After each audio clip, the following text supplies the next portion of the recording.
Welcome to Unit 7. This unit is going to be basically a wrap-up unit. We're going to do some fun stuff. I'm going to talk about how we started Reddit, how we started from one machine when I didn't know anything. I didn't know most of what I explained to you in this course, and how I kind of learned that as I went and how we scaled. And then I'm going to talk with Neil Williams, who is now the lead engineer at Reddit, and he's going to explain how they've grown since I've left, which was about 2 years ago and 1 billion page views ago. 1 billion page views per month ago. And so there's lots of really cool stuff that we had to do there that we didn't quite get to touch on in the last scaling unit or in this course at all. And then I'm also going to talk with Chris, one of the Udacity engineers, about how they use Google App Engine in production. Because we've been using it basically to write toy programs, and teaching this course has been my first experience with App Engine as well. And he's going to talk about some of the things that they have to deal with when they're running a big popular site at scale as well. So this should be fun, and let's jump in. Unit 7. This unit is going to be kind of a grab bag of things I didn't get to cover in this class and lectures up until now. Basically going to be, real world issues and some decisions, what I look for in a web framework, how we host our stuff, things like that, and some of the decision making process. And we're going to also spend a lot of time talking about Reddit, how we grew it to the extent that we can explain that, and how we grew the architecture. And we'll also do a couple interviews, one with my friend Neil, who's the lead engineer at Reddit now, another one with Udacity, the engineers at Udacity, who will explain how they use App Engine in the real world. I've only used App Engine really in the context of teaching this course and built a number of small toy websites now, but these guys can actually talk about what it's like to use App Engine in production on a site with thousands of users. So there will be no quizzes. This is just for you to sit back and watch. If these things don't interest you, just skip ahead to the homework. If these things do interest you, welcome.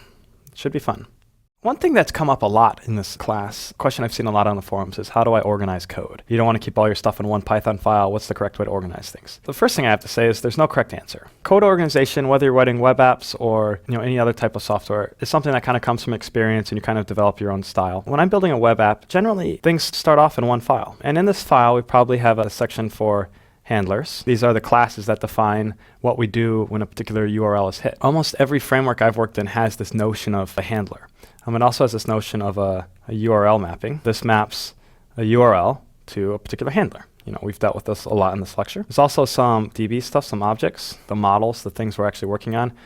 Blog posts, pieces of art from ASCII-Chan, links and comments and that sort of thing. And then almost immediately I have separate files for static content, things like CSS, JavaScript.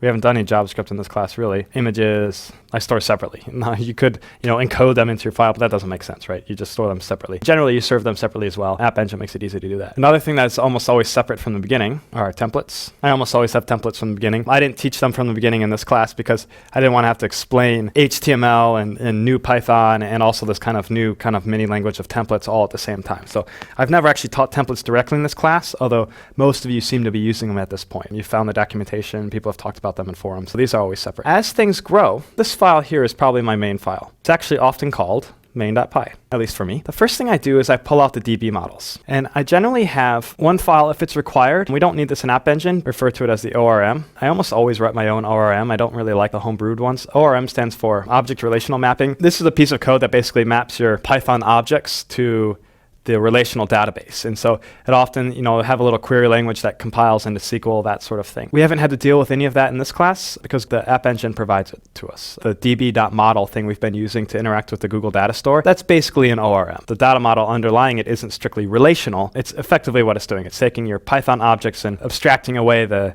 querying and cursoring and all of that stuff you have to do to get stuff in and out of the database. And I generally have a separate file for each type of data. So in our case, we've been talking about posts and art. As our systems grow and you have more data types, and users, I generally pull those apart into different files and have a bunch of class-specific functions in each of these. Password hashing and all of that stuff would go in a user's file, and functions to get the top posts and top arts would go in those separate files. So I kind of pull all of that out. Next thing I almost always have is some sort of utils. I usually have a utils file or utils module, a series of files in a directory that basically have all of the random stuff. Things like make secure val and make salt and random string, handy things. Generally, I want to put as much into utils as I can. It's just a list of flat functions that have no dependencies on any other part of the project. The reason I do this is so that I can test these things. These are often little helpful files that any piece of the project can manage. I have a lot of date manipulation stuff in these files, a lot of string manipulation, escaping stuff, all of those sort of functions that I write, I usually put in a file. It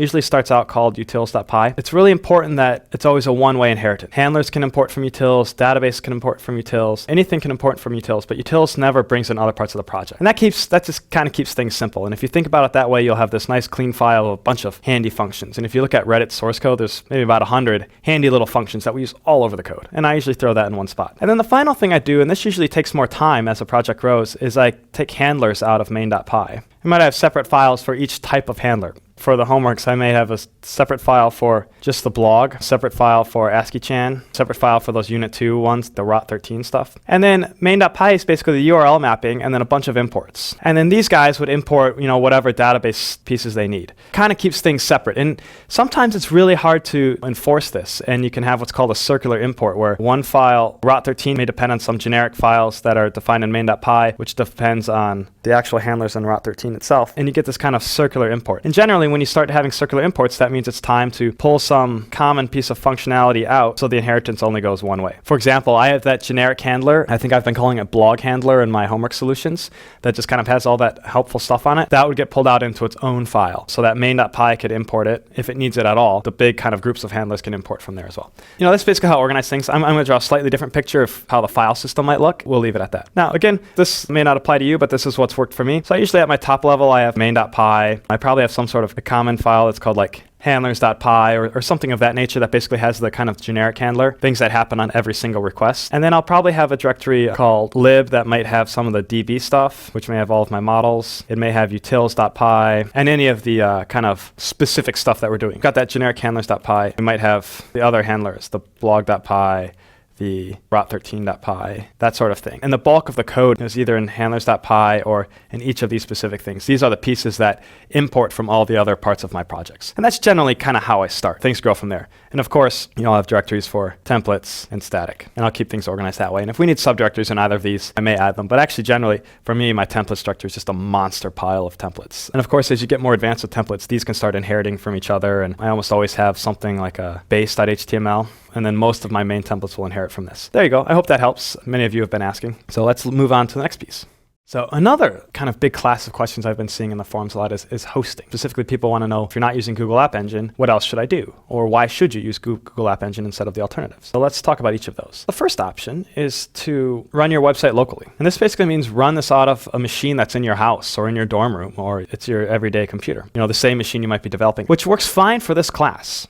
Basically, the website doesn't have to be on all the time. It just has to be on while you're submitting your homeworks, and that's it. For almost every other use case, it doesn't really make sense. Some of the big drawbacks are it's not always on. The internet doesn't go to sleep, neither should your website. It's not always accessible. And by that, I mean, your internet may be broken, power goes down. There's lots of, you're running in a house. It's not a data center. So there's lots of things that can go wrong. Your IP may change. Depending on your hosting provider, you may need to pay extra for what's called a static IP. And this is an IP that you'd have to pay extra for. So your IP address, basically the location of your machine on the internet, doesn't change because you want to have, a name for your website, domain name, and that domain name matches to an IP. And if your IP changes all the time, which it does with most internet connections, it won't work out. Now, there's technologies to work around this, but probably won't have a static IP. The next thing you can do is you can co-locate. Basically, this means buying space in a rack in a data center. So you still buy your own machines and you install them in this data center. Or maybe you buy a whole rack or you buy a whole cage. But basically, a lot of websites do this. The biggest ones have their own data centers. The biggest reason you do this is you have control over the machines. You can build whatever machines you want, configure them however you want, wire them together however you want. They're your machines and you're renting the space. Generally, you pay for things like rent to have your space, and then you pay for power and bandwidth. You pay for 30 amps or 60 amps, to power a couple machines in a rack, or you may pay for many more to have a whole cage, of machines. And you pay for how much bandwidth you use. Maybe you only need 10 megs a second, or maybe you need 10 gigs. It all depends, and you have control over all of this. Downside is there's a high amount of work. You have to actually administer these machines. You have to install software. You have to maintain them. If they break, you have to replace them. It's a lot of effort. So if you're not good at sysadminning, system administration, doing all of that sort of thing, co-location is a tough option. If you like doing that sort of thing, you can save some money by co-locating. Or if you're a big website with highly specialized needs, data centers are the way to go. Few large websites don't control their own machines. Another option is this kind of managed hosting. This kind of industry is changing right now. It used to be the case just a few years ago that you would rent machines from a data center. Like these machines would already be installed and configured, and you can just rent 5 of them. You could do all of this online. And the industry's changed a little bit. There's this kind of new system of dealing with this, which is basically kind of this managed hosting cloud setup. And that's what I'm going to focus on here, because the kind of in-between guys aren't nearly as popular as they used to be. So these are players like AWS, Rackspace, Linode, I think kind of does this sort of thing. There are others. These are the ones I've heard of. Reddit and Hitmonk both use AWS. It's my personal favorite. Generally, the idea is you are renting machines. In the case of Amazon, I can't speak for the others, you rent machines by the hour. So we pay 10 cents an hour or something for our machines on Amazon. You don't have to think too much about bandwidth and power. You don't have to think about power at all. Bandwidth you generally pay some amount for. You can install the operating system if you want. More likely you're just configuring the OS, not installing it. You're in the system where your machines can just kind of disappear. If your machines fail, the host may bring up a new machine for you, or they may notify you, or you can write scripts to automate this whole thing. This is the area where I like to live personally. You still get control over your machines in the sense that you know exactly what software is installed, what versions are installed, what kernel's installed, all of that stuff. But you don't have to deal with actually installing these machines in a rack and replacing them by hand and doing the physical work. It's all virtual. I've never seen the servers that host Reddit and Hitmonk. With Reddit, we started out renting a few machines from this managed hosting provider, kind of pre-Amazon, pre-Rackspace 7 years ago. Then we started co-locating our own machines. And then when Amazon AWS, Amazon Web Services came out, that's when Reddit switched to Amazon. In the Reddit office, there's a bunch of physical machines sitting under a desk that used to actually run Reddit, 20, 30 machines, whatever they were. So this is kind of where I like to live. And there's kind of this new setup, our new kind of level of existing, which is like the Google App Engine / Heroku model, which is completely managed. You don't even really think in the concept of machines. You just, Google App Engine, you just upload your code. You don't think about OS. You don't think about anything. You just give it a wad of Python and they just run it. They run machines with the databases. They do the sharding. They do the replication. There's basically zero sysadmin, which is a great way to get started. And depending on how you like to work, on your technical sophistication, on the complexity of your website, this may work fine. A lot of big websites have been built in this system. Udacity being one of them runs on Google App Engine. But it also means when you want to customize things, it's very difficult to do things that the providers of these services haven't thought of ahead of time for you. That's kind of the continuum of setups. There's no penalty for choosing wrong when you start, because you can always switch between them. It's not always easy. When we switched from co-location to AWS, Reddit was a fairly large website at the time, so that was a little bit tricky. We had kind of 2 infrastructures, slowly migrated traffic from one to the other at a very high level. It actually worked okay. I'd suggest when you feel like you've outgrown Google App Engine, or you want to do something that App Engine won't quite allow you to do, take a look at some of these other services and see if they get the job done right. And then maybe as you get really, really big, you hire dedicated system ins, and maybe you want to have your own machines because it's a little bit cheaper and bandwidth requirements are higher than what Amazon can do, for example, or your storage requirements or data needs, you need more. That's when you start thinking about having your own cage or having your own data center. Another thing you guys have asked about a lot is how you choose between web frameworks. Now remember, the framework is generally the piece that sits between your program and the internet. Now in this class, we've been using the Google App Engine framework, which is basically called Web App 2, which I found really nice. This handles basically basic HTTP, kind of the scheduling, like the threading issues, handling multiple requests at once, parsing basic headers, basically looking for things out of the GET request or the POST request and putting them into these like request objects, turning your response object into the appropriate HTTP to send to the browser. The URL mapping and all of that stuff is really helpful. Various degrees of web framework that give you more or less control and require you to do more or less work. The level that we've been working on in Web App 2 is the level where I really like to be. The things that I really like about it are that we have direct access to GET and POST. Some frameworks kind of hide this from you, and I think it's really important that you are explicit about which method you're handling, a GET or a POST. If you're thinking about the web in that way, your websites will generally make more sense. You won't make the mistakes of having, or you won't as easily make mistakes as having your gets modify the database and then getting cached weird and your form's not submitting properly. Understanding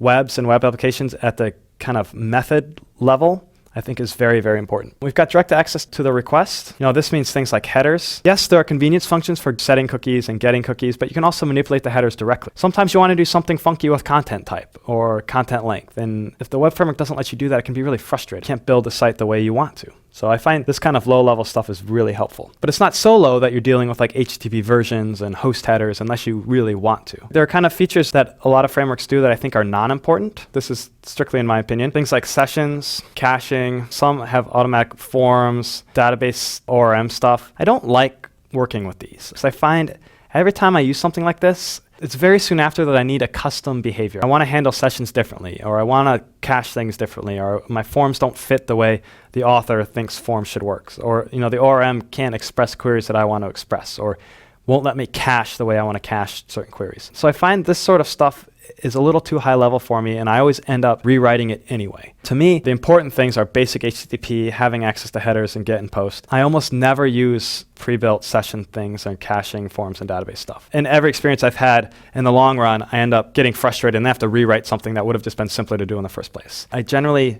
don't like magic. When you look at some code and it just seems too magical, like it did all of this stuff for you and you're so far away from the request that you don't actually know what happened, that's a terrible way to write web software. You're not going to be able to scale it properly. You're not going to know why something breaks when it inevitably does. And it's going to take you, I think ultimately it will cost you more work than just thinking through each of these problems on your own. Sometimes it's a good way to get started. Something that I didn't discuss here are the notion of templates. Template languages come in all varieties. I am partial to one on Python called Mako. What we've been using in this class is Jinja 2, and Jinja has also been great. I think that the discipline here when you're using templates is making sure you separate code from templates. A lot of these template systems allow you to put arbitrary code in them or complicated logical structures, if and for and while. Try to keep it to the amount of code in templates to a minimum. You've got this whole language, in our case, Python. That's a very, very powerful language. You can do all sorts of things. Why would you use a broken subset of that in your templates? Any complexity should be actually in your Python code and not in your template code. Didn't come up much in this class because most of the rendering code we're using was fairly simple. It's really easy to just throw complete objects and big data structures and unwind them and navigate them in your template code. And that's something that's just really difficult to maintain. I wouldn't recommend doing that. Templates are great, but use them with care. Use them for just generating your HTML or just generating your CSS or whatever you're using it for. And try to keep the code in the actual programming language. One thing I'd like to mention really quick is how I work in terms of what things I have open. This is something that I always try to get guys who work with me at Reddit and now Hitmonk to do. You've got your browser, you're running your things in it, and you've got your editor with your code in it. Your browser's got some pictures, some text. If your screen is big enough, I like to have them side by side, but sometimes that's not the case. Something people often neglect is having your terminal nearby. I almost always, like whether I'm doing App Engine or my own stuff, run the app server out of a terminal so you can see the logs. If you're developing without being able to see your logs, there's so much stuff you're going to miss. I find many, many bugs just by using my website as I'm developing and watching how the log scrolls. Because many times there's an error that you're not even aware of that could be a big deal in production. You could have fixed it in 5 seconds if you had just noticed the logs scrolling weird. And another important thing, and this is one of my frustrations in App Engine right now, is it's critical if you're writing code that writes to a database that the queries that you're running are printed to the log. I've kind of tried different strategies of hacking my App Engine to print every time it runs a query. Because if you've got some complicated setup with your database and your cache and your mem cache and maybe a local cache and all sorts of things, you want to make sure it's working. And I know when I'm developing, I often introduce bugs that somehow prevent something from being cached properly. And if I'm browsing along and I see all these database queries scrolling by that shouldn't be, that's a sign that something's broken. And I want to make sure generally that every page I run doesn't hit the database unless absolutely required. If I see a query running that shouldn't be, I can catch it by just having the log open. Try to get in the habit of when you're switch from your editor to your browser that you switch from your editor and that you instead switch from your editor to your browser plus a terminal so you can see things working. You start to get a sense for how the log scrolls when your website's working normally, so when it deviates, you can detect it faster. You'll save yourself a lot of heartache doing it that way. Now, I'd like to move on to how we actually built some of these websites that I've been referring to. I spent a lot of time in this class referring to Reddit. We've used it as database examples. I kind of refer to system architecture things we did, and I've referred to mistakes I've made over the years on Reddit. I'm going to kind of take from the top how we built Reddit and how we grew it over the years. And then I'm going to talk with Neil, who's the current lead engineer of Reddit, and he's going to talk about how they've taken over since I've left, which was a couple of years ago now, and continued to grow the site as it's grown tremendously. So we started in June of 2005. Me and my co-founder, my college roommate, his name's Alexis Ohanian. I was the engineer, and Alexis was our kind of everything else guy. He paid the rent, he did the business guy stuff, he did the marketing things, he was my sounding board for feature ideas, he did design work for Reddit. Him and I basically lived Reddit for the first 2 years, the two of us. When we started, the first version of Reddit was written in Lisp, which is actually very old programming language, one of the first ones. I think it was originally invented in the 50s. It's still one of the most powerful languages. It's very fun to develop in. One of the other professors here at Udacity, Peter Norvig, is one of the world's Lisp experts, and a couple of his books are extremely good on the topic of Lisp. It's more popular, I would say, at universities than it is in the real world. It's really neat to work in. During this time, we had very little traffic, but everything was in Lisp. Our handlers, as you would expect, our HTML was all generated by Lisp. Our CSS was all generated by Lisp. JavaScript. Lisp Lisp is a language that lends itself to generating other languages and other pieces of code really, really nicely. I'm not going to get into the details of it, but Lisp was all we had. We had Lisp plus Postgres. We didn't have any memcached at the time. I just stored everything in an in-memory hash table. The architecture originally looked something like this. We basically had one machine that we were renting from this company. I'm not even going to mention their name. They're so bad. I try to only mention companies I like. But we were renting one machine, and this basically ran Lisp. And this was all of Reddit. We were also running Postgres on this machine, and that was it. We didn't have any fancy caching. I just used in-memory hash tables. The database had a fairly guessable structure. We had a table for links. We had a table for votes. We had a table for users. It may have been it to begin with. There wasn't a whole lot to Reddit. We didn't have any comments for a long while. And the links and votes tables were basically kind of as I represented them in this lecture. These had things like score, title, URL. Vote basically had a link ID, a direction. User had a name and a password. Notice I didn't say password hash. I actually stored the password and told you that story how I got in trouble as a result of doing that. We actually did a lot of joins. Now this lasted probably about first 6 months or so. After 6 months, we hired a couple guys. Well, we kind of merged our company with another company called Infogami, and that brought us another engineer named Aaron Swartz. And we hired Chris Slow, who was doing a PhD at the time. So the four of us, me, Alexis, Aaron, and Chris, worked on Reddit then. And the first change that Aaron and I made together was we rewrote Reddit from Lisp to Python. And then, at about the same time, we pulled the database out of that one machine and put it on a second machine. And so now we had two machines with this hosting company, our app server and our DB. The switch from Lisp to Python was kind of performance agnostic. Lisp is a faster language, but our rewrite of Python was better, so the code actually ran at about the same speed. Going from one machine to two machines gave us something on the order of 4x speed improvement. Remember how I talked in the last lecture about separation of services? Separating our app server from our database gave us a tremendous speed improvement because these two pieces of software run totally different, use computers in a totally different way. That was the first architecture change we made. I think we upgraded this machine once or twice to like a more beefy machine. At the time, we were still plagued by downtime. Whether it was our Lisp program or our Python program, it would occasionally just crash. And we'd have to get notified. More often, I'd just get called. I would like check the site or somebody would call me to tell me the site was down and I'd bring it back up. There's so many easy ways to avoid this scenario. It makes me cringe when I think about how much time and stress I spent on not knowing whether our website was running. The way we do it now is we use a piece of software called Supervise, which we integrated shortly thereafter. That basically what Supervise does is it watches a program, it runs a program, and if that program crashes, it restarts it. And that's a really nice setup to have. And we actually got to the point where we'd run two Python programs on one machine, and then we had a little mini load balancer kind of running on that machine as well that would send traffic to both of these Pythons, and if one of them died, Supervise would bring it back up. And so unless the whole machine died, luckily never actually happened to us, the website would stay running. At the time, we still only had one database machine. We were very lucky. We were very lucky that neither of these machines ever died, because if we lost this machine, the website would have been down until we could get a new one, and our hosting provider was very slow. It would have been very difficult. And if we had lost this one, our database machine, we would have lost the data, like forever. We weren't doing good backups back then. It was really fortunate that Reddit turned into a popular thing, and it's really cool that we still have those archived. And as a result of luck that we didn't lose those, because you will lose machines. Machines die all the time. It's just kind of a fact of life. I mean, you're running these machines around the clock, high load, hard disk can fail, memory can fail. There's lots of things that can go wrong if you use a machine constantly at high load. So the next thing we did to increase the speed of the site was we added another database. And this was using a piece of software called Sloaney, I believe, to replicate our database. We still only had one app server at this time, and we made lots of database requests. Our caching wasn't nearly as advanced. We had some basic caching. It was just at the application level. This machine was hitting both of these Postgres machines. This is the first time we ran into the notion of replication lag, because we had these two separate machines, and Sloaney would normally keep them in sync, but sometimes the slave machine could lag by about 5 seconds or so. And if you had just submitted a link, and then we'd redirect you to the permalink, and then we'd hit the slave machine that didn't have the permalink, we'd send the user a 404, which is really annoying right after you submitted a piece of content. That's when we started thinking about keeping our cache, writing to our cache at the same time as writing to our database. And we also had the issue with these two processes of keeping these caches in sync. We weren't using memcached yet. The way we kept our caches in sync was we used a library called Spread. And Spread is this kind of network library that basically you say, if you send a message to one host, it'll send it to all these other hosts. And so around this time is when we added our second app server that was running Python on it as well. And we used Spread to keep the two hash tables that we were using as our cache kind of in sync. This worked sort of okay in terms of keeping these two caches in sync, but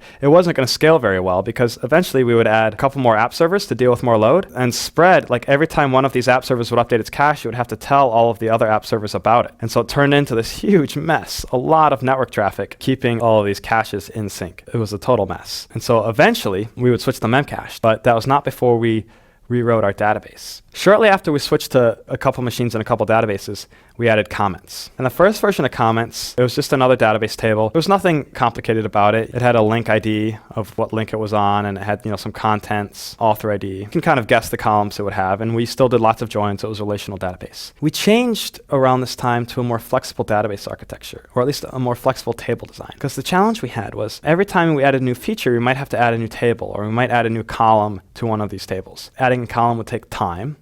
And two, we might have to do a data migration or update an index and then add all this load. And it was just a total pain. We felt like the rate at which we could add features was limited by our ability to update our database and to do these big migrations. So we switched to a thing called ThingDB. And it's still called, I think it's still called TDB in the Reddit code. So if you find any code that's called TDB or TDB2, I think, this was the second version of the ThingDB that I wrote at some point, this is what it's referring to. Instead of having a table that looked like this, a link table with a bunch of different columns on it for different things, we would instead do something like this. We'd have a table that just had a couple properties on it, and a couple properties that everything had. Let me see if I can remember these things. Everything has a score, an author, and a date. There might be a few other fields, like ups and downs, kind of encapsulated in score. But basically, everything, whether it's a link, whether it's a comment, whether it's a subreddit, anything has these fixed columns. It's not useful for all of them. It was pretty common enough. This was called the thing table. And then we had a separate table that every data type had called the data table. And the data table basically had three columns. It had the thing ID, which thing are we referring to, and it had a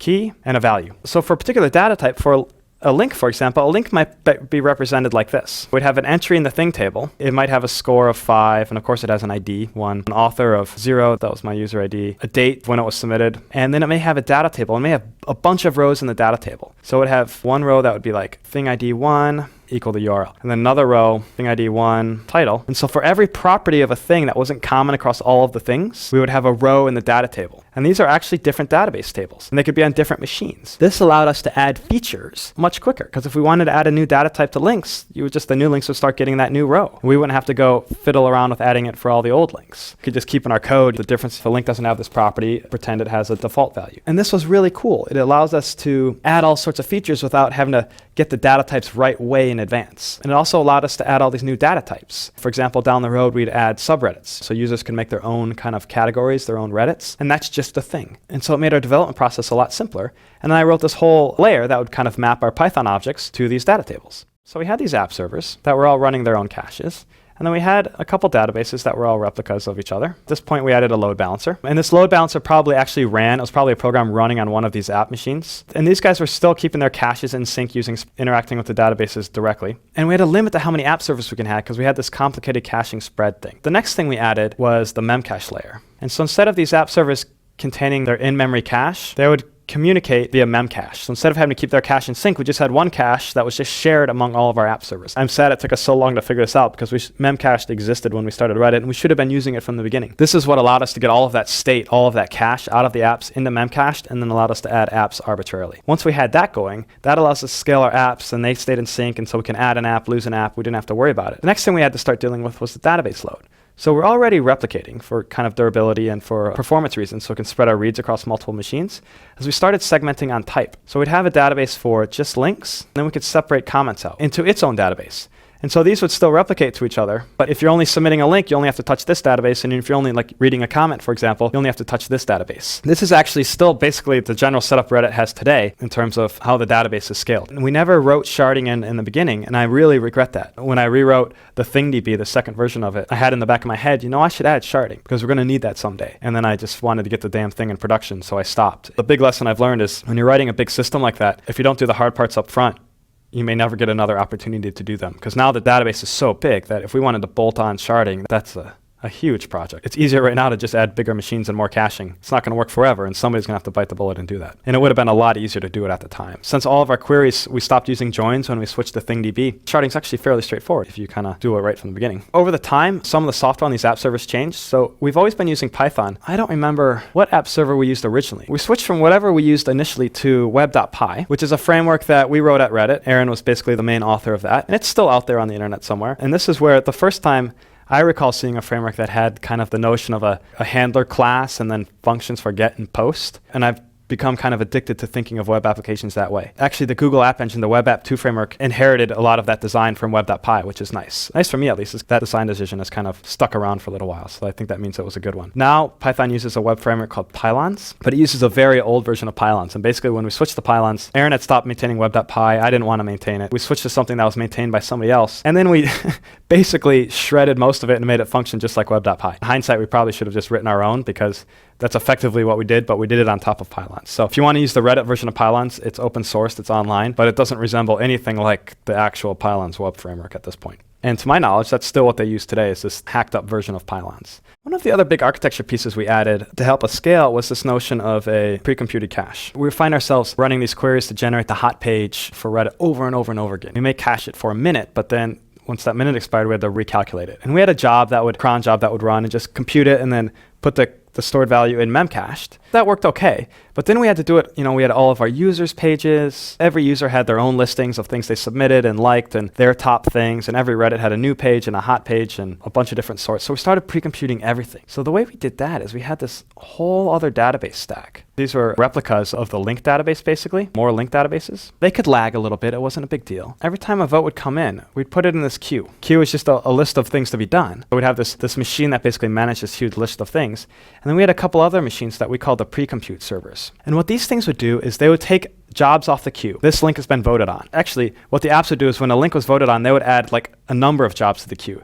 And the jobs might be recompute Reddit's front page, recompute this user's liked page, recompute this user's top page, recompute Reddit's top page. There's all sorts of different listings that are affected by a particular vote. And these machines would pull off these jobs, and then they'd run those queries against the database. They would just mercilessly, as fast as they could, take a job off the queue, run the query against these databases. So these databases were really, really hot. No real-time requests, no requests from the internet actually ever touched these pre-compute machines. It was only these guys, these pre-compute servers would touch these pre-compute databases. And when the job was done running, we would take the result and store it in memcached. And so that way, almost every page you looked at on Reddit would be fetched out of memcached. There are very few things you can do on Reddit that would actually directly manipulate a database. And once we got to that point of scaling, things got a lot easier. These are really just kind of the last resort, like primary sources of data, but any data you can access on Reddit in real time was actually served out of memcached. Every single listing is pre-computed and stored in memcached for Reddit on the whole site. This is the reason why now you can't go back beyond about 1,000 links on any particular listing. It used to be you could go to Reddit's front page and hit next, next, next, next, next, and go all the way back to the beginning of time, which would just really, really trounce our databases, do a lot of damage, slow the site down, et cetera, et cetera. You can't do that anymore. We only store the top 1,000 for each sort, which is one of the limitations of doing this pre-compute thing. But on the upside, the site goes very, very fast. There are very few legitimate reasons to go all the way back to the beginning of time on Reddit anyway. This worked out really nicely. And the site to this day still has this general structure, although a lot of the technologies have changed. And that's what we're going to talk to Neil about. Hey there, everybody. We are joined right now by my friend Neil Williams, who is currently the lead engineer at Reddit. Maybe you can tell them a little bit about what your job entails these days. Well, I basically focus first on fixing anything if it's broken, and otherwise I try to figure out what's the path for the site, is like what's becoming a bottleneck, and then try and fix that and make the site fast again. How much traffic does Reddit get these days? Last month we got 2.7 billion page views. It's billion with a B. And I think when I left Reddit, which was in 2009, we were nowhere close to that amount of traffic. I don't remember specifically, but I think it's like 10x difference. I thought Reddit was pretty big when I left, and it was, but it's a lot bigger now. And Neil and his team are basically the guys responsible for keeping the site fast, online, and functional, which, over the course of Reddit's history hasn't always been the case. We try. Yeah, you guys do a very good job. It's a very impressive job. So what we're going to do in this interview here is I'm going to I'll start off by describing how things worked at Reddit before I left, and then as we said, traffic increased dramatically, and Neil will show which parts of the system are gone and what they're doing now towards the future, because a lot of things have really changed. When a site grows by huge amounts, you have to keep adjusting. So the way things were when I left, if I recall, Neil will jump in, it's been a few years for me. The first piece of infrastructure we had was the load balancer, and we talked about load balancers in Unit 6. The one we used was called HA Proxy.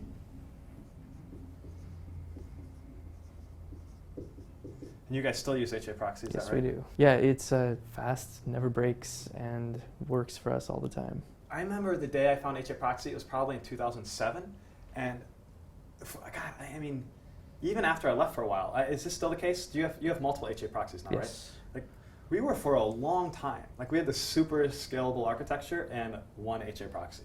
We had one machine running one HA proxy, and that handled millions of requests a day. It was pretty incredible.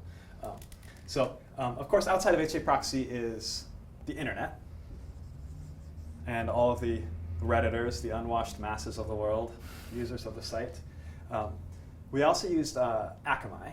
Yes. You guys still use Akamai? Yes, we do. Remember we talked about CDNs, content delivery networks, in the last unit. Basically, these are third-party caches. So Reddit pays Akamai to ping the site periodically, cache the content, and deliver it to users who can view cached content. And we use that for logged out users only, since everybody has their own personal page if they're logged in. But logged out users all see The same content. the same stuff. So logged out users hit Akamai, and logged in users who have custom content, their username, their votes, all that stuff, come in via the internet and hit HA proxy directly. Behind HA proxy, we actually get into the meat of Reddit's infrastructure. We had a bunch of app servers. These are physical machines that are running Python programs like you've been working on in this class. When I left, I think we had maybe 20 of these. It wasn't that many. How many do you guys have now?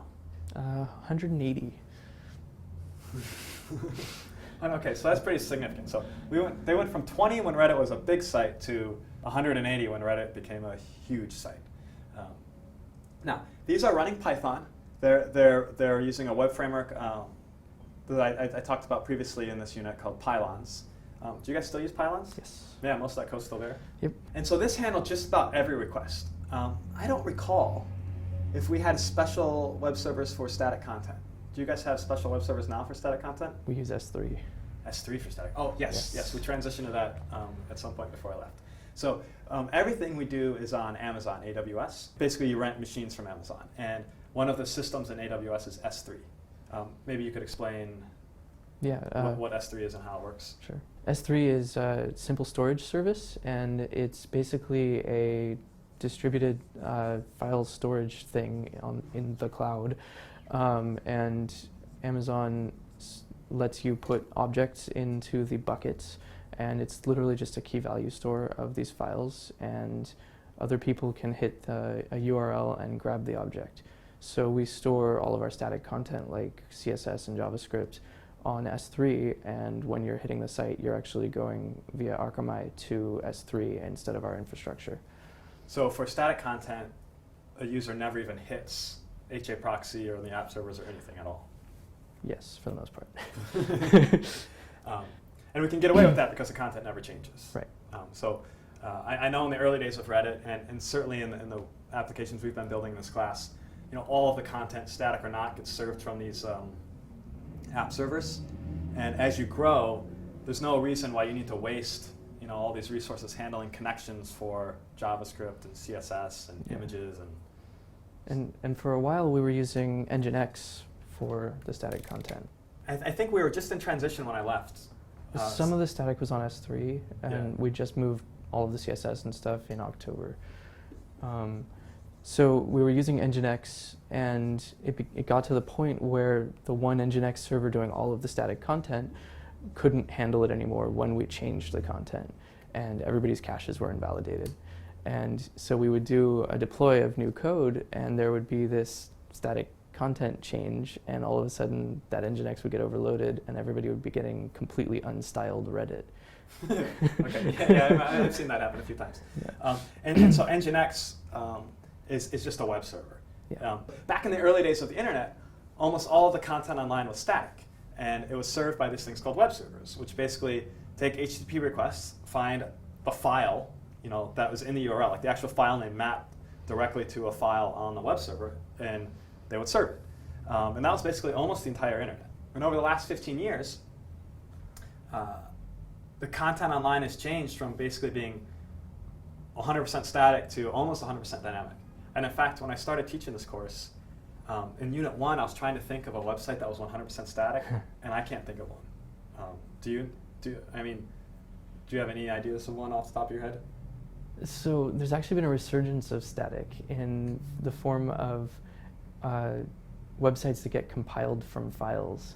Ah, okay. And so there's actually a lot of blogs out there now that are purely static served, but are generated from files dynamically. We're going to talk about how much content Reddit pre-computes as like a form of like this.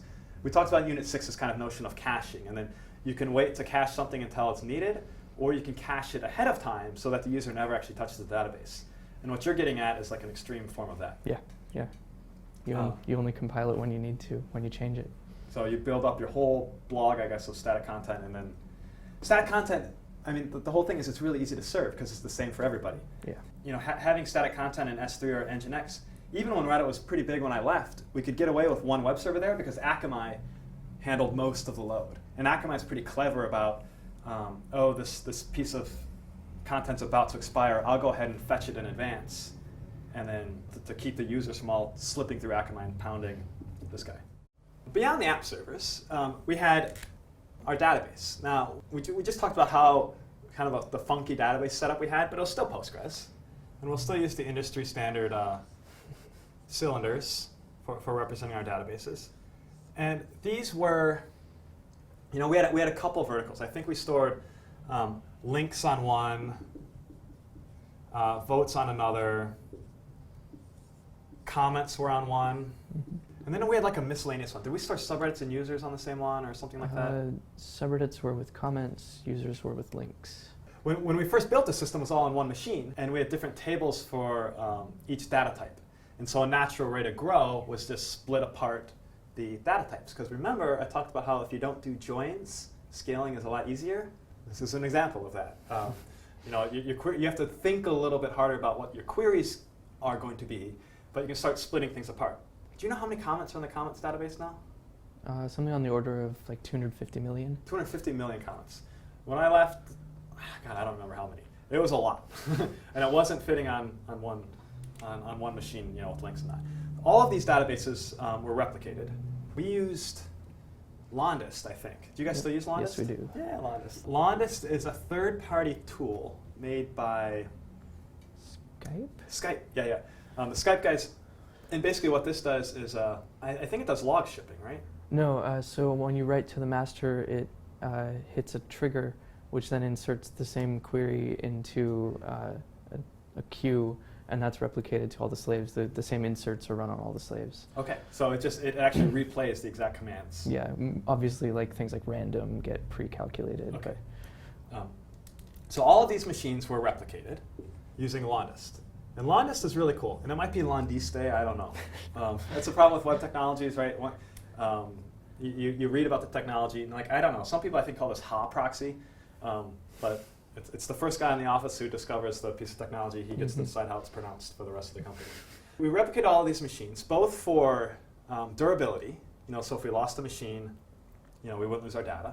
I mean, on Reddit, if we lost your comment history, you'd be mad. And for load. We'd spread our reads across all these machines. Now, remember we talked about replication lag? And I learned this lesson the hard way. And it was really hard for me to figure that out the first time because I'd never heard of replication lag. We had really subtle bugs as a result. The way we got around replication lag was by having memcached. I think at the time, did we run memcached on the app servers? Or did we have separate memcached boxes? I don't know about back then. Until very recently, there was no memcache on the servers. Okay. There's memcache on the servers now? Yes. Okay. There's a render cache on the servers, actually. Oh, okay. And now there's a stale cache. Okay. So we transitioned, I think, over time. I think when we started off, memcache was on each app server. And then we started adding more and more app servers, and the configuration got a little weird because we'd bring up a new app server, and do you want to bring up a new memcache server also? And redistribute the keys. So I think when I left, we had a bunch of memcaches that were a separate cluster. And these are the memcaches. These memcaches we used memcache at Reddit for everything. It is like the Swiss Army knife of systems. I think we used it for definitely to avoid replication lag. We'd write to the database and memcache at the same time, so that when you do an immediate redirect to a permalink page or something like that, the data is good to go if your read would have otherwise hit the slate. The other big system we had, and I think this is kind of the final big system, is we had what was called this the pre-compute system.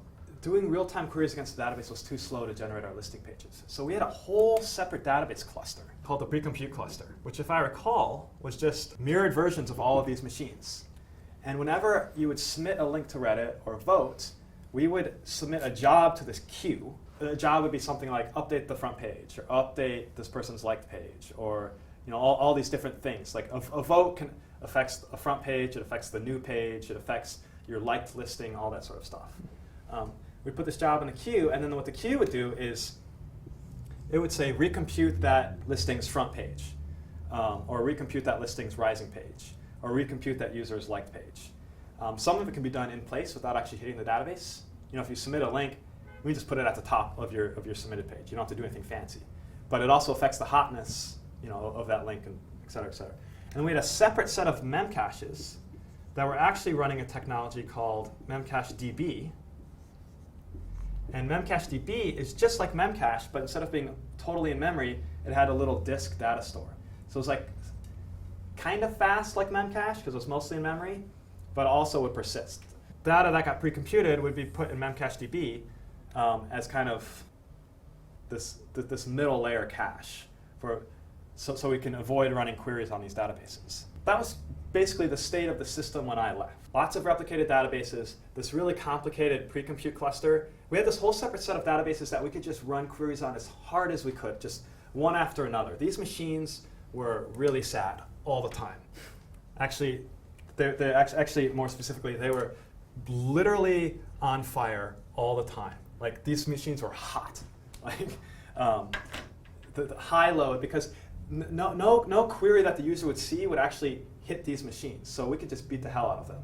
And when the result is done, it hit this memcached-db. That's where we'd store the data, and the users would only hit this. So we would lose nodes here all the time because we were abusing them. We could add more, they could be slow, it didn't matter. It was out of the actual request loop. And that took a lot of load off the whole system. So let's take it from which of these pieces don't exist anymore. All right. So after you left, but before I started, memcached-db hit a scaling wall, and it just would not go any further. The writes just were too fast for it. Did you guys try adding more memcached-db boxes? I don't know. Oh, you weren't there for that. Yeah. Memcached-db is not designed for the heavy load we were throwing at. It was the memcache code bolted on top of BerkeleyDB, which is kind of neat, but it wasn't really kind of designed to work at kind of our scale or our use case, which was just basically sending as many queries as you could. So you guys got rid of this. Right, and replaced it with Cassandra. So it's a distributed NoSQL database. The way it works is you have rows, and a row is sharded by its key to somewhere in the ring of servers. So you get automatic sharding across this entire ring. And when a row has columns inside of it, and that's where the actual data is stored. So this moved to Cassandra and was pretty similar.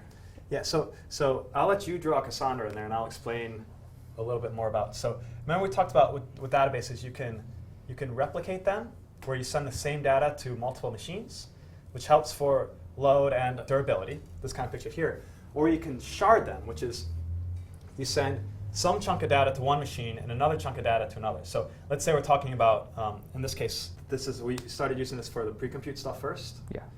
So you've got these listings. Every subreddit has like a hot page, and that would be pre-computed. So you can store hot pages for some Reddits on this node, some hot pages for Reddits on this node, and all the way around. So each node is not an exact copy of every other node. Right. Now there is some overlap. Right, so it's configurable, but in our case we're using a replication factor of 3, which means that if a piece of data lives on this node, it is also on this one and this one.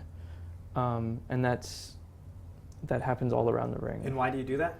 That's simultaneously a read can be serviced from any one of the 3 if we allow it to be, which means that if one node's going slow, we don't go really slow. Yeah. And also, it means that if any one node just ceased to exist, we wouldn't lose all our data for that segment of the data. Let's say you have content on this guy, and this guy, and you Right. lose this node. Mm-hmm. Does the content get redistributed? No. No. No. They're assigned a key space, and you have to move tokens if you want to rebalance the ring. Okay, and that's something that you as a developer have to do? Yeah, that's an operational Or thing. systems. Yeah. One of the things that happens as the team grows too is people's roles change.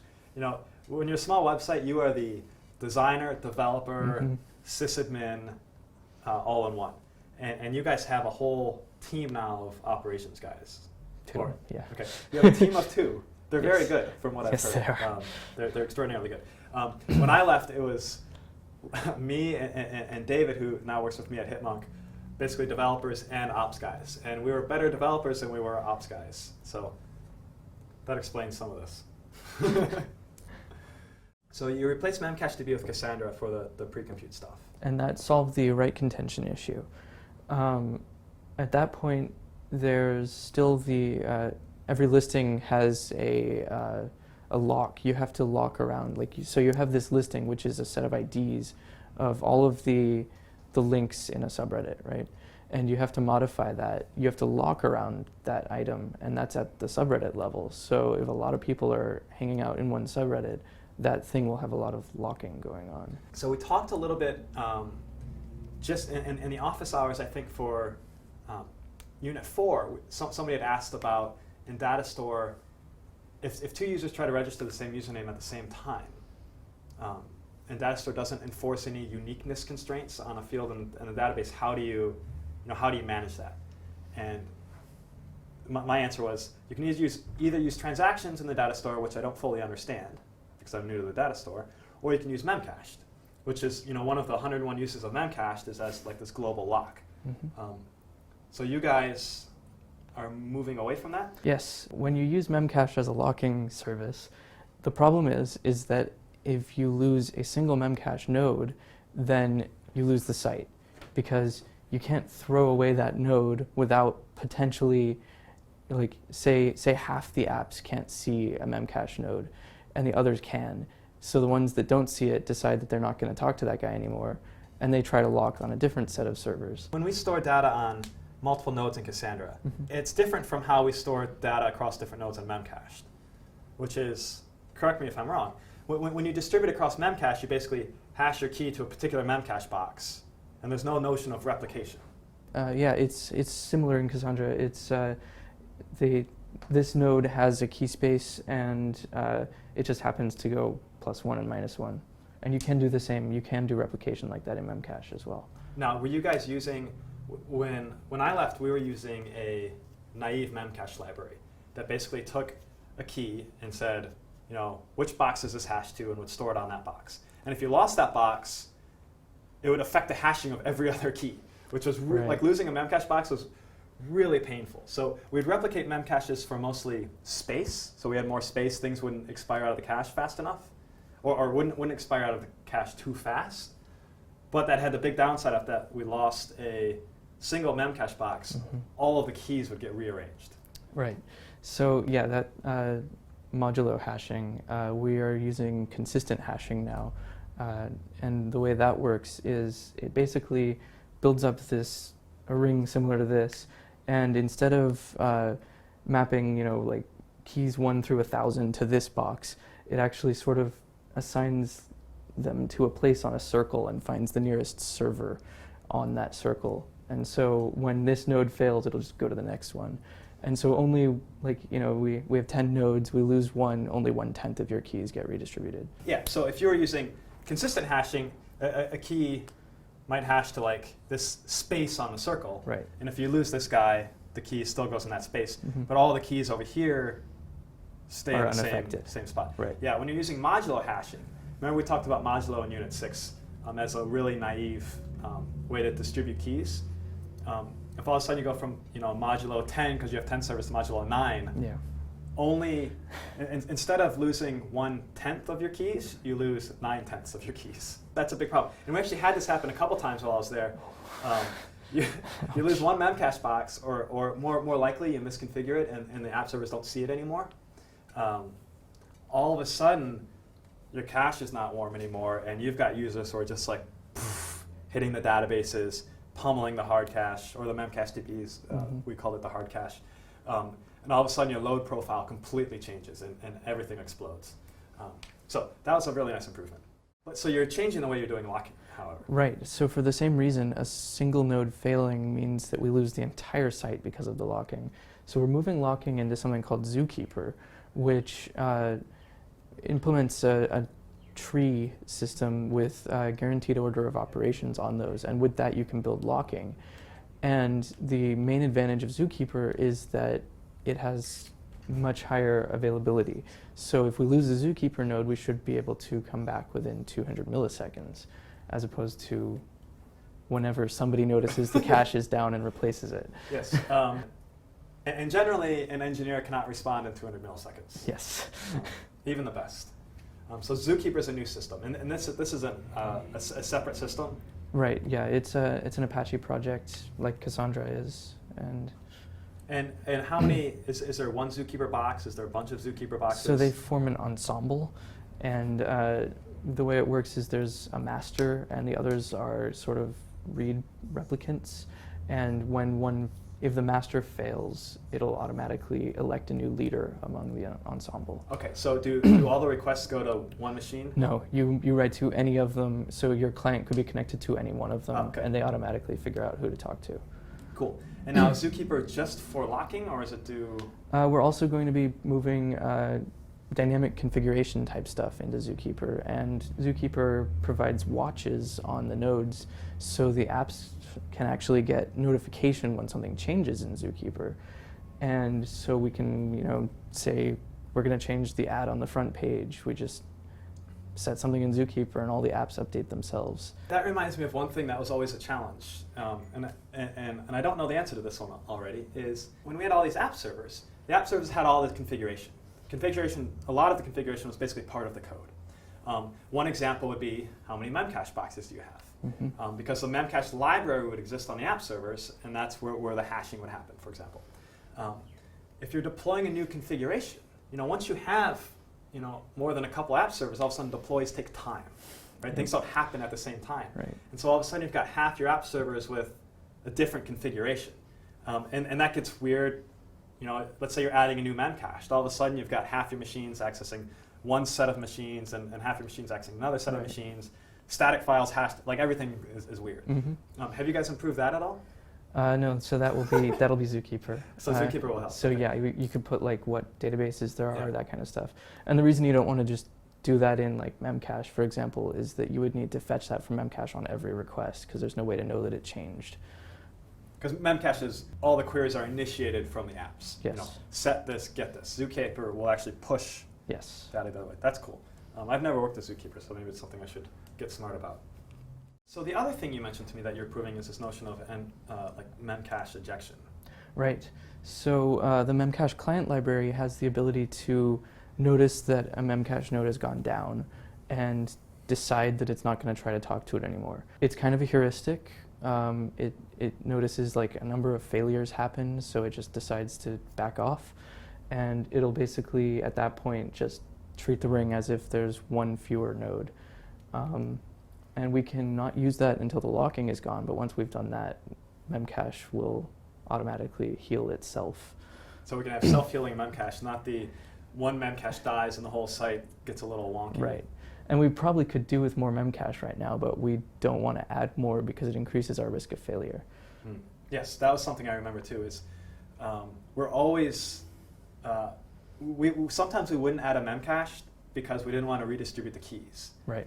Just simple act of redistributing the keys was kind of a scary thought. Yeah. And right now, even with consistent hashing, if we add one Memcache, in the middle of the night, the database slaves will actually be kind of unhappy for maybe an hour or two. And that's just one server. One thing I used to do, this was kind of a hacky thing, I can feel people losing respect for me as I describe the setup, is whenever we would bring up a new database slave, I would actually go into the database and I would have an app server that would connect only to that machine, and then I would hit all of the most popular Nice. pages. Yeah. I knew they were the most popular. I do it by hand. I go to Reddit hot, funny hot, picks hot, and I would just load all those queries Yeah. to make sure that the cache, everything, was all up to date and warm, and the database was good. Because when you bring up a new database slave, it hasn't run any queries yet, so nothing's been cached. One of the things that Postgres does really, really nice is it manages the kind of disk memory dichotomy. That some of the data's on disk, all the data's on disk, but only some of it fits in the memory. And you need to basically kind of tell Postgres, this is the data I want in memory now. And so we'd have to run these queries to get these database machines up. Because the first few times we bring up a new read slave, we turn it on, and all of a sudden it was performing at like 1/10 the speed of the master, and you get monster lag issues. It's a bad situation. Yeah, and I mean, heating it up is great because then you don't have to worry about like the piling on effect. Yes. Yeah, we talked about in Unit 6 that cache stampede. That shows up in a lot of different flavors. If your cache isn't warm, a bunch of people are probably trying to do that query at the same time, and it may take 1 second for one person, but if 10 people ask at the same time, it's not going to take 10 seconds. It might never finish because they might all be slowing each other down, trying to bring this data in and out of the cache, and it's just things start thrashing. It's nasty. Sounds like the system's getting better there. Now, my understanding is this rat's nest of computers is also gone. Right. So in the process of moving to Cassandra, the system for the pre-computed queries became a lot more of them were mutated in place. So what the app will do when, say, you remove something from your saved links, so it has to be taken out of your saved page, is it will fetch from Cassandra the pre-computed list of your saved page, remove the item from it that you didn't want anymore, and then put it back into Cassandra. And it has to lock around that. But the advantage there is it doesn't have to just rerun the entire query because it's only making one little change. So instead of sending this complex query to a machine that's already doing lots of complex queries, you just smartly update the ultimate product of this is a cache. Yes. And so you just update the cache directly. Right. There's a few types of queries that's not possible with, and those are things like your top links of this hour. So this all goes away. Yes. Yes. So we're gonna. Yes. I'm just gonna make this go away. We do still use queuing. You still have a queue. But not for this stuff. Okay. The top links of this hour, that kind of stuff, instead is recomputed en masse for the entire site using MapReduce. And what that does is it'll dump every link that was submitted in the last hour, and then it groups them up and figures out where they should go, and then just completely overwrites those listings every 10, 15 minutes. We haven't talked about MapReduce yet. So the first question I have for you is the data that you're mapping over, where is that stored? It's coming out of Postgres. So you have a job that takes data out of Postgres, and then runs the big job on it. Right. Now, is this the same set of machines that you would use for? We have one slave for links dedicated. Okay, so there's another little replica that only does that basically Just does dumps. It's just only read for dumps. Yeah. Now, what about comments and votes and these other guys? There's no actual queries that need that. So. Good point. Good point. So there's a special links thing, and then you run MapReduce jobs on this Right. Every so often, and then that gets stored in Cassandra.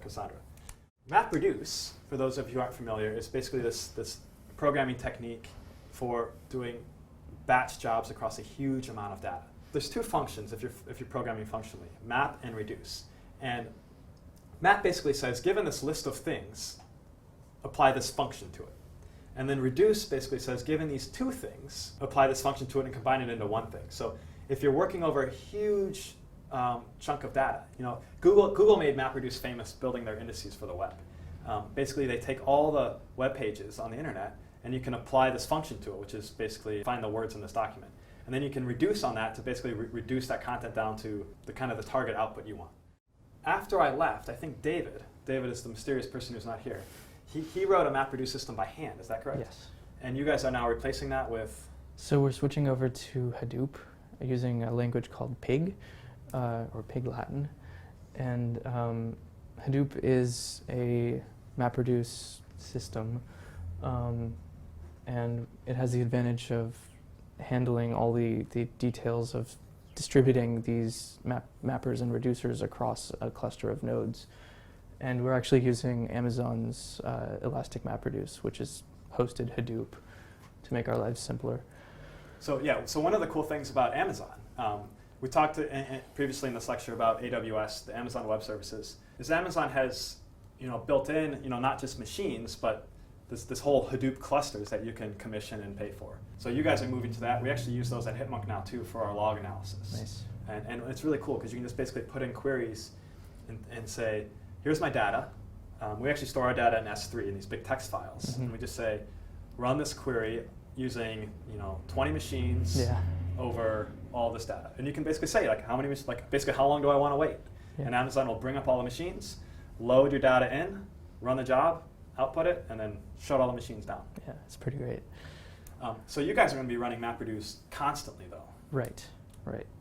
And like every 15 minutes or something? Yeah, that's an interesting question of how to do that with EMR. I mean, you can do it, and we just need to set it up right. Okay, so you're still kind of figuring out how that's... Yeah, and that's going to compute the hot pages for every Reddit? It's mostly user pages, but there are a few other things. It's stuff like, your top links of this hour, that kind of stuff. Okay. Yeah, so that was one thing that was interesting that we learned on Reddit over the years was, in the beginning we just had a small amount of content. But as we grew, the content kind of turned into two flavors. Not just, hot versus, saved. It was kind of new versus old. Mm-hmm. And the content was, if you go to your profile page, that content isn't accessed very often. Before we did the pre-computing thing, our hot pages were highly optimized. The queries were fast, everything worked nicely, it was cached perfectly. But somebody would hit a user page that hadn't been accessed in a month. Yep. And all of a sudden it's just stale, cold data, it's not any cache, and the whole system just chugs to bring that out. And so that's when we started pre-computing those, and you guys are taking it to the next level. Right.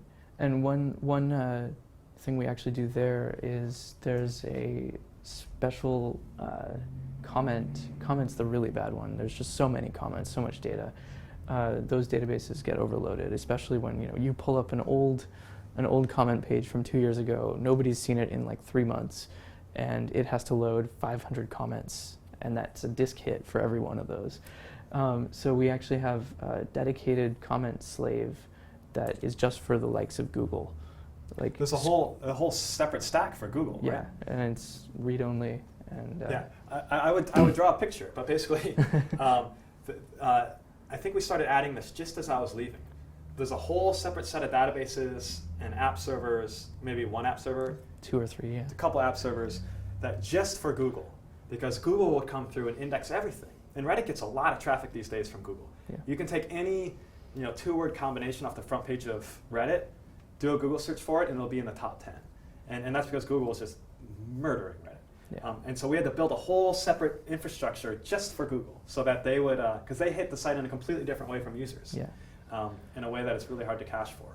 I think we've covered most of the big things. Is there anything else that you guys are, kind of working on now? We have this queue system still, and a lot of the actions, like doing a vote, when you actually hit the API endpoint, all it does is insert an item into the queue and doesn't really do any work on it.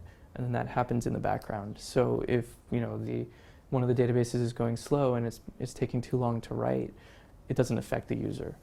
And we use that for a lot of stuff now, and we're trying to move more towards that. The queuing architecture is nice. Yes. That was, and you're using AMQP? Yeah. We were using RabbitMQ when I left, and that was a nice, I remember just as I was leaving, I remember being like, this is a really nice architecture. We should do more of this. So I'm glad to see that's working out. Anything else?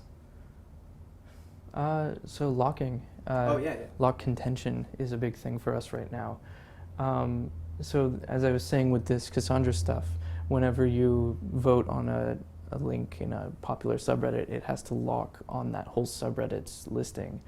And so an example of that biting us recently, we have these these vote queue processors, and all they do is they get that queue item that says that somebody's cast a vote. So you basically have a set of machines that are reading from this. Right. So all of these app servers are writing, a vote happened to the queue. Right. And then you got a bunch of machines that are reading from the queue. And what they do is they sit there, they pull that out, and then they say, okay, that means I have to update these listings, and I have to record the vote in Postgres and Cassandra, and they go through all this stuff, and that involves a lot of the locking in here right now. And so we had a lot of these queue processors up for votes, and we get a lot of votes simultaneously, so we need a lot of them. But we had too many, it turned out, and they were all fighting each other for those locks. And just having the number of those queue processors actually sped up queue processing in general. You need enough queue processors to actually handle the depth of the queue, but if you have too many, they spend too much time fighting each other. Right. And one of the ways we're working on that is we're getting rid of the locking in the Cassandra stuff. And we're trying to get rid of locks as much as possible in general. Locking it's a common theme. You know, in Python itself, when we first switched to Amazon, we had this weird issue where Python's multi-threading. You know, running two threads at once, running two pieces of your program at the same time, is not state of the art. Would be a nice way of putting it.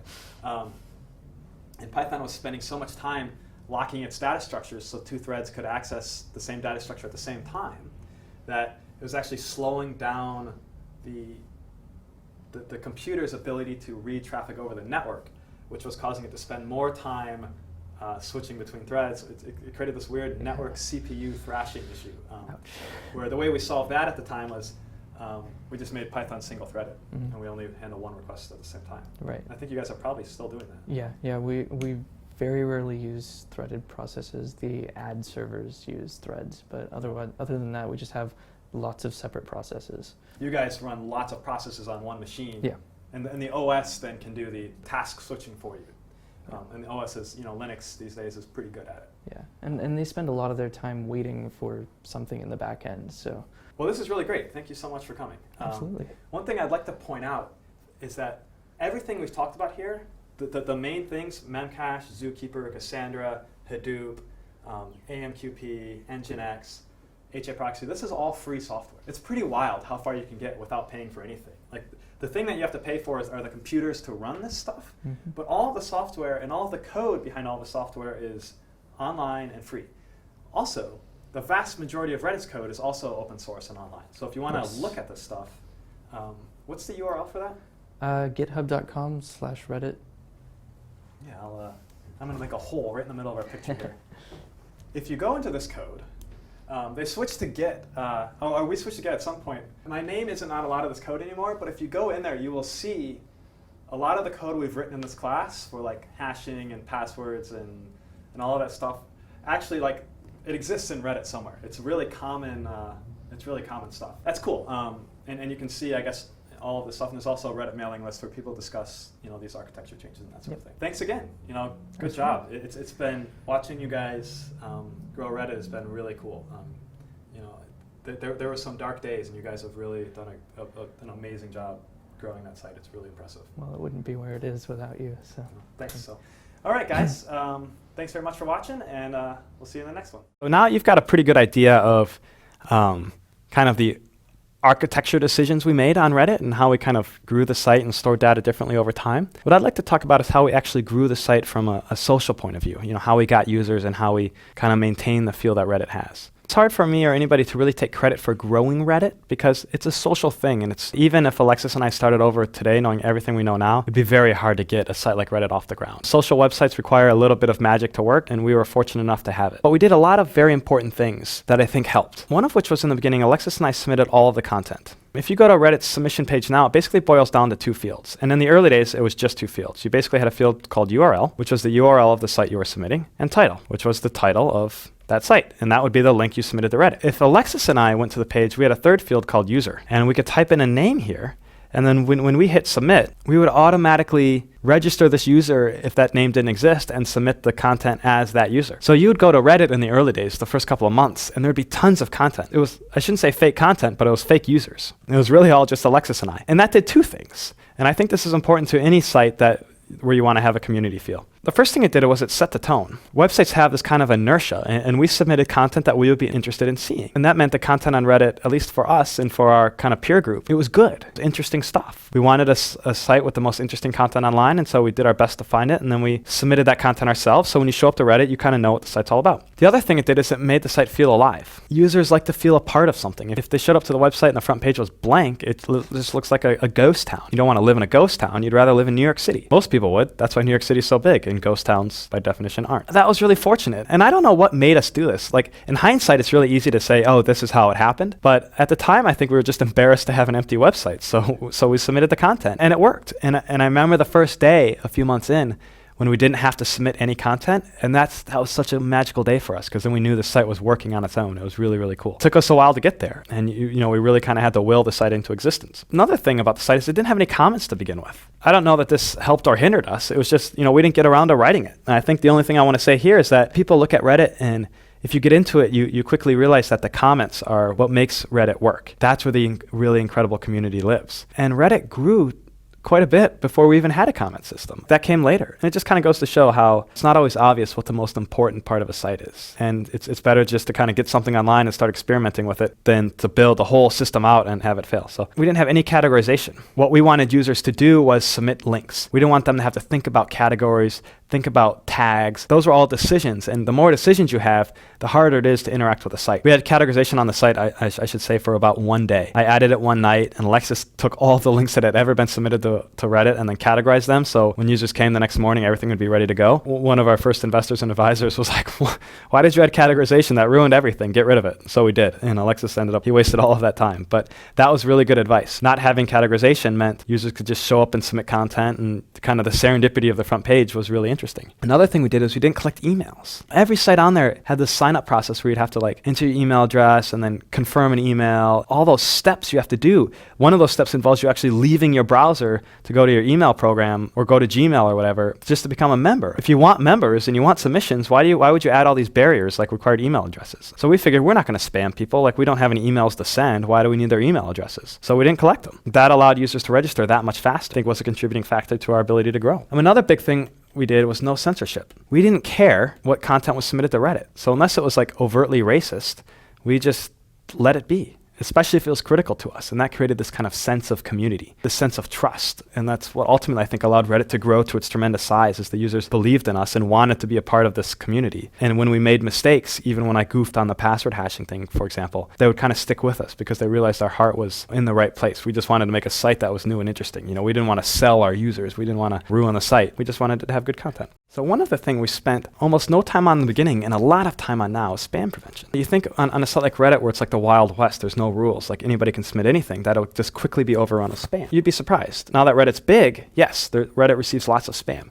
But at the time, if you understand spammers' motivations, it's really easy to prevent. A spammer's motivation is basically they want links. But an easy way to prevent their links from providing any value is to add an attribute to your anchor tag that looks like this. So if you have a link with this extra attribute, rel equals no follow, it basically tells Google this link shouldn't be followed for search quality purposes. Because the way Google works, right, is it looks at a given page, and however many pages elsewhere on the internet link to that page gives that page some authority. And you can basically say, I don't want to give this link any authority. And so every link on Reddit has rel equals no follow until it has a certain number of points. Because we didn't want to put rel no follow on all links, because we like the way the internet works, and we figured if a link was good on Reddit, that link should have some authority. Understanding that spammers all they really want are links to increase the authority of their page to get more traffic there really helps. So this is one thing we did. Another thing we did was spam is rarely submitted by an individual by hand. There's almost always automated tools. Looking at the behaviors of these bots that were submitting contents to Reddit, they always had these kind of gaps, behavior gaps that humans would never do. For example, a bunch of users would all use the same password. Before we were hashing passwords, it was really easy for us to tell they were all using the same passwords. If there was 100 users all submitting crap but they had the same password, it was all spam,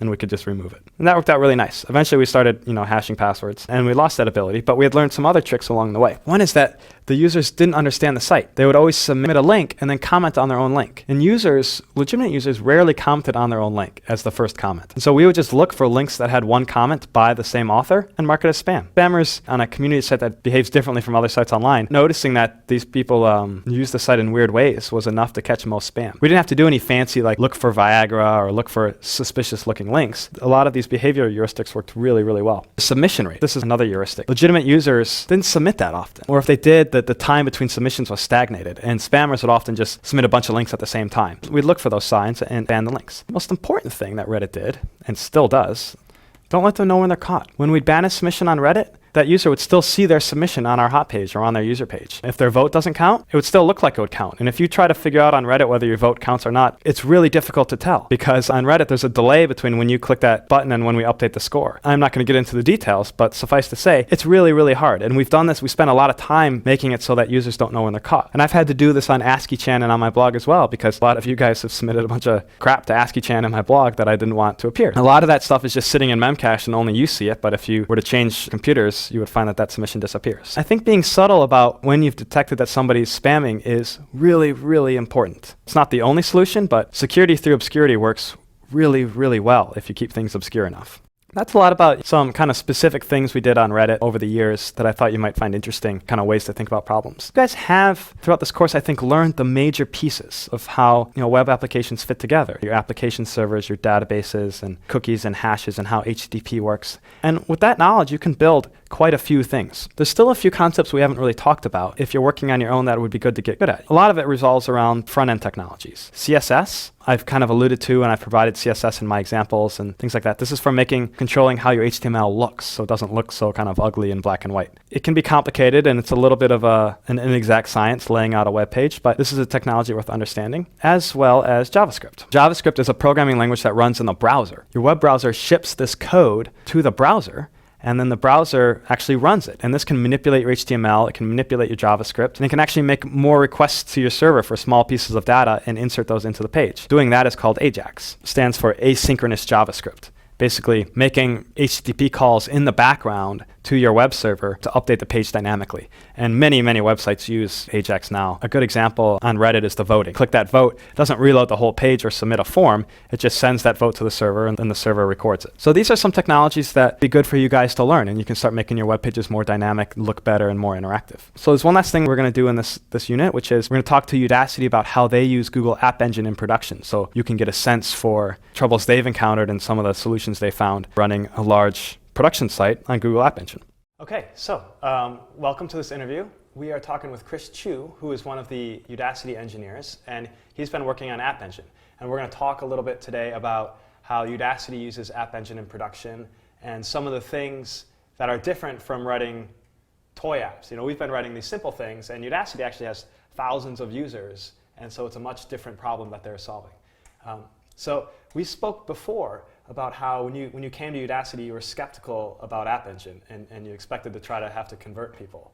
And how has your experience been so far? Yeah, actually, it's been interesting. I think a lot of people, especially the more engineering experience you have, the more skeptical you tend to be about something that makes claims as big as App Engine's claims. And everything always has trade-offs, and App Engine has trade-offs, but I really did come to Udacity thinking that I would be able to talk everybody out of moving to something different where we'd have a little bit more control. And I think the opposite has actually happened. I've been a little converted the other way, and I think App Engine's really the perfect spot for Udacity. And Udacity really does run on App Engine. We really do have a lot of traffic, and there's even some larger websites that have way more traffic than we do that run successfully on App Engine. Okay, actually, so I had the same thought. We decided to use App Engine because I thought it would be easy to get up and online for students, so they wouldn't have to do sysadmin things. But I've always done my own thing as well, not used App Engine, so I was highly skeptical, and I've had a similar change of heart. So, what are some of the things that App Engine does that make it so nice to work in that you would otherwise have to do on your own? The big one, it always boils down to they provide a lot of infrastructure. Caching, highly replicated data stores. They force you to address what consistency means in your application. Does a name have to be updated everywhere immediately, or can things be a little bit slower to update? Things like that. That building a simple app, you just you don't have to think, and then all of a sudden you get really big, and then you have to scramble to try and redefine how those sorts of things are going to work in your system. The queuing is actually really powerful. It's really smooth. It seems very reliable.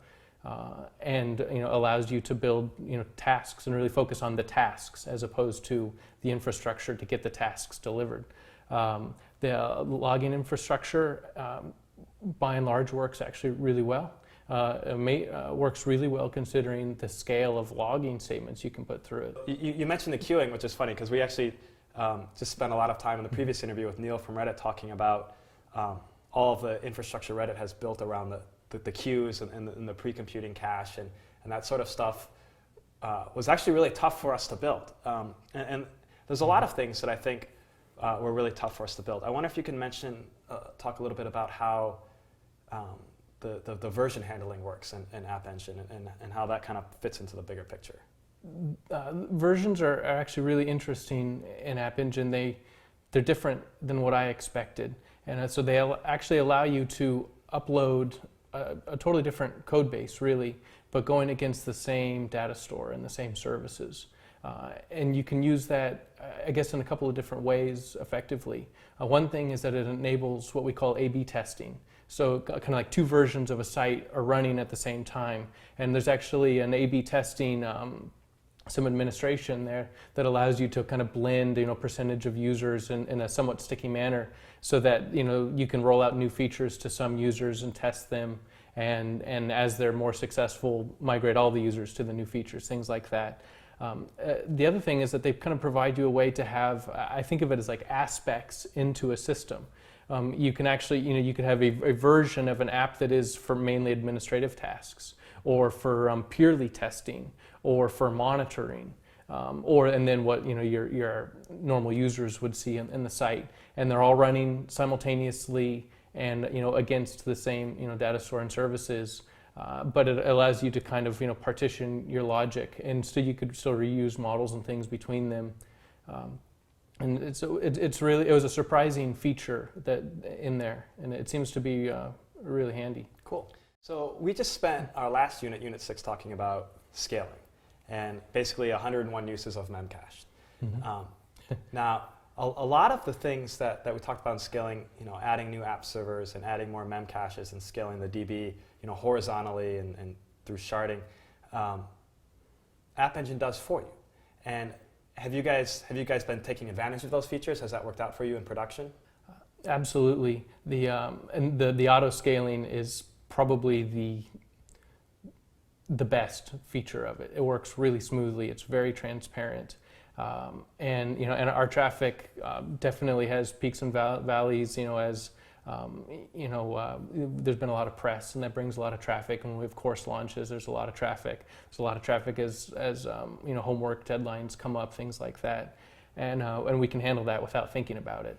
Some of the I wasn't there, but I've heard some stories from the early classes and the early AI kind of the prototype from the fall, and Mike pretty much was spinning up servers nonstop, and he didn't sleep for a couple of weeks. He was doing nothing but spinning up new virtuals, and we don't have to do that. We don't have to think about it, and we just check each day to see how many instances we have running. There was a time where we accidentally DDoSed ourselves with a bug that was sending way too many requests back to the server, some AJAX requests. And when we spun up to a couple hundred instances, and everything was fine. Our users were still able to continue. And every site that's learning how to scale has made that mistake. And but most of those other sites took themselves down for a day while they figured out what was going on. And we were able to figure out what was going on without going down. And so I think that was just an instance of kind of proof where it really does work well. Cool. It's funny to me that you mentioned on App Engine checking how many app servers you have in the morning, because on Reddit and Hitmonk, that's a number we were really familiar with. Adding a new app server is something we do deliberately, and especially in the early days of Reddit, something with a lot of deliberation beforehand. How is this going to fit in the architecture? How is this going to change things? With regard to caching and whatnot. And in App Engine, you're working in a different. You have to kind of develop things in a different style as a result of this nature. And I wonder if you can comment on kind of how App Engine was designed and how it kind of fits the way you've done things in the past. It's really become clear to me in my time that I've been working with it that it was designed by people that had been through that several times and with different kinds of apps. because the solutions and the things that they provide you kind of has those characteristics of if you were building something over again just the way you do it. Like for example, the queuing can get really complex, and their queuing system, when you create a task, you give it some properties. The properties that they give you that you can kind of tune are exactly the ones that you'd want to tune. And the trigger is just a simple, like a webhook callback. And so your worker logic is just like any other, request handler. And it's just very simple, kind of like the least kind of common denominator sort of mentality. So trying to just simplify things is definitely something that really comes to mind. Cool. It's not all, perfect and easier and improved. Maybe we can talk about some of the kind of the downsides, the things that are a little bit more difficult in App Engine, as a result of how it's set up and how it's designed. The happy path is paved with concrete and it has chains along the side, and so you really can't leave the happy path. So that's something you have to keep in mind. And there are failures from time to time that a query can work just fine, and then all of a sudden the next time you make exactly the same call, it doesn't work. And those are just things that you get in a big, eventually consistent kind of amorphous sort of machine, and so you have to deal with those. And so you start to a lot of times you kind of want to do a looping sort of query where you're willing to do the query 3 times, and within the 3 times you'll probably get the result, and the first one might fail. But you just reperform the same query before you let your request handler send a response back or an error response back to the user. And so which is actually kind of a good pattern, because in distributed computing you're going to encounter failures, and you need to program defensively for those like system sort of failures. So being ready to do an issue or a retry and kind of putting that into your normal call stack or your framework, I guess it's easy to do. But it is something that when you really want your app to start running smoothly, and those are the sorts of things Udacity is dealing with or learning about now, to do the retries on things like queries. You have to be cognizant of how long a long-running task on a backend is going to take. You get a limit of, I think it's 10 minutes, and which seems like a long time, but on a highly virtualized system, you can actually have a 10-minute long-running task. So you have to be prepared to shut it off early and then be ready to pick it back up with a subsequent request.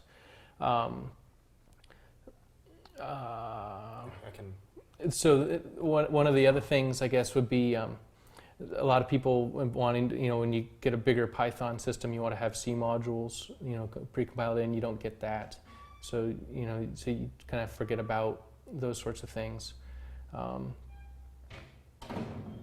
then the biggest one, which I know that Google is addressing, and they have a beta program, which and so I'm very hopeful that it happens soon, is better SSL certificate support, especially for the custom domain. You get SSL on domain.appspot.com, but if you point a custom domain to it, you don't get SSL support for that, which is a big drawback, and it's something they obviously recognize and they are fixing. Cool. So hopefully in time, please Google, that will be there.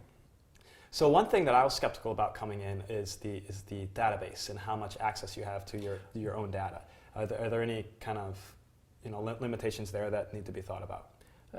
Definitely, and it's something that's probably worthy of a whole unit in a course about going deeper with App Engine.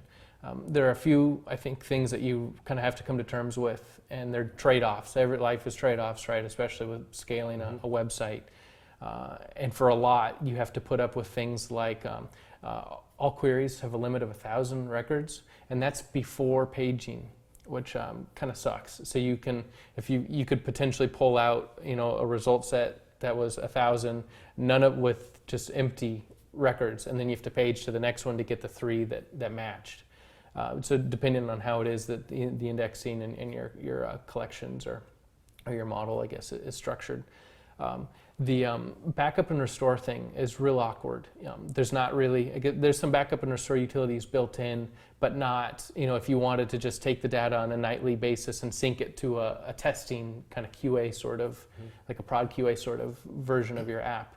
And there are some, tools out there that, basically allow you to export the data as Python code, and then you could run it, and import it into another app. But in the back of your head, which is, on the one hand, it's nice to have some transparent costs. We can tell you pretty much exactly how much every one of our queries, costs, which is great. The downside is that when you're doing something like a backup, in the back of your mind, you're going, man, this is costing a lot of money. Yeah. And so it's, things you can get around, but not as smoothly as, just taking, in a hot backup of your the local files on a MySQL database, something like that. The other one is that there's no real great data viewer. There are times when you're troubleshooting, you just you really don't know what's going on. You want to just issue some SQL queries or some Mongo queries directly against the data to see what the data looks like. And there is a data viewer on on the dashboard, but it's not that great. It's and it only works with certain kinds of data types, and you can't really update anything. So if you really just need to flip some field, the status of something, and just that way you can keep processing, and then you can work on fixing your bug and getting it out, later that day or tomorrow or whatever. You can't do that, and which is frustrating. But on the other hand, it might force you to build some more infrastructure, administrative kind of features that. If you can fix things easily with some duct tape, you end up kind of not really building a good administrative interface. So sometimes the only way you can do it is by building an administrative interface. Okay, yeah, so some of those limitations seem to, not be without reason, but, they are limitations. Yeah. It was funny when we were talking before this, some of the Udacity guys had mentioned that, if they were designing a website or they were building a website that needed to scale to many, many users, App Engine would be, a great choice. And then I kind of mentioned, well, if I was building a toy website, App Engine would be my first go-to, so I don't have to deal with any of that, crud of installing databases and Memcache and app servers and frameworks and all setting that up stuff. a deploy process, all that. Oh yeah, deployment. Yeah. Man, that's something we haven't touched on in this or in any of my units. Is when you start having multiple machines, deploying code across multiple machines is something that you have to think about, and there's different strategies, and the versioning stuff is cool in App Engine. So I want to thank you for doing this with us. This is really cool. I've learned a lot from talking to you guys about how App Engine works, and I hope the students have got some better perspective on whether App Engine is the right choice for them. Absolutely. Thank you for having me, and thank you for your class. We've had really great feedback, and it's been fun having this sort of class. Cool. Glad to hear it. And so that wraps it up for Unit 7, which wraps it up for the whole course. So. Wow. Thank you everybody for participating this far. If you made it this far, you are a champion of web applications. And the only thing left for you is the final, which we'll get to next.